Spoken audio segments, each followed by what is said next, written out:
Bonjour, bienvenue dans la série sur la décohérence.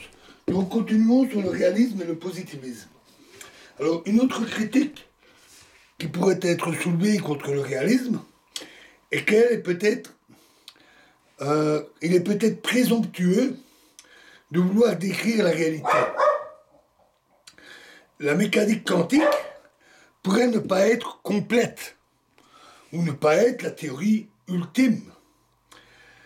Comment savoir que la réalité que nous décrivons est la bonne? En réalité, peu importe. Au moins, essayons de décrire la réalité qui nous est accessible ou que la mécanique quantique nous permet de décrire. C'est déjà ça. La réalité décrite pourrait avoir une forme différente d'une réalité plus fondamentale. Mais cela est encore plus vrai de la physique classique. Et on ne peut pas nier l'existence réelle de cet objet, tout ce qu'il y a de plus classique que la chaise sur laquelle nous sommes assis. Le fait que cette chaise soit en réalité composée d'atomes inaccessibles à nos sens n'empêche pas la chaise d'exister.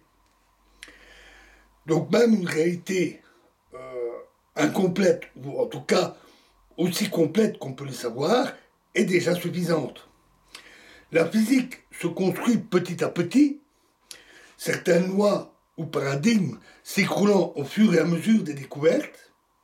Savoir que les lois physiques ont une validité éphémère ne doit pas nous empêcher d'avancer.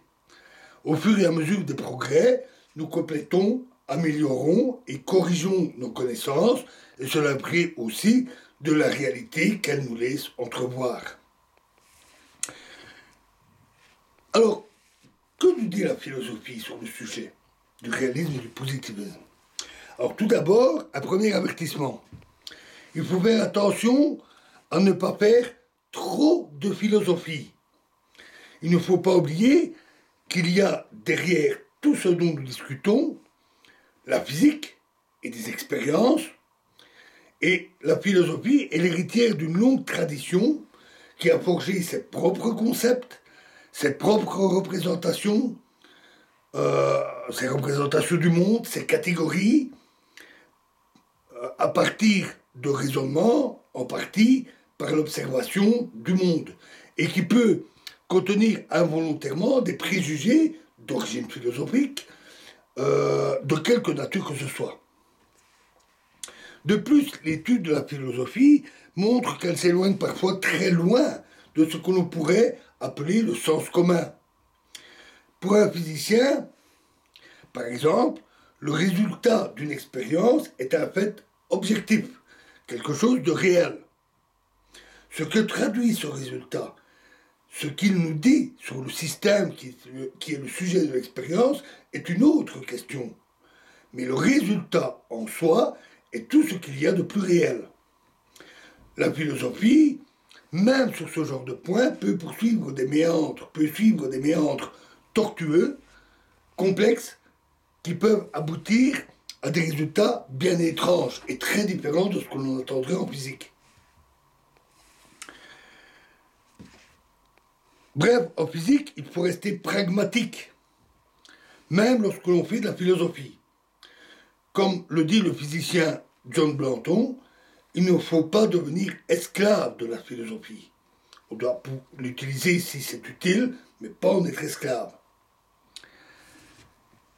Les meilleurs atouts, en dehors du support expérimental que l'on peut étaler sur la table, sont premièrement la logique. Les raisonnements doivent être consistants et rigoureux. Deuxièmement, la prudence.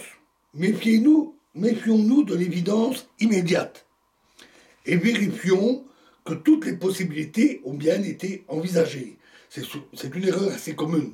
On entrevoit une solution, on regarde, on dit ça y est, c'est la bonne. Alors qu'en fait, il y a peut-être bien d'autres choses et des choses meilleures.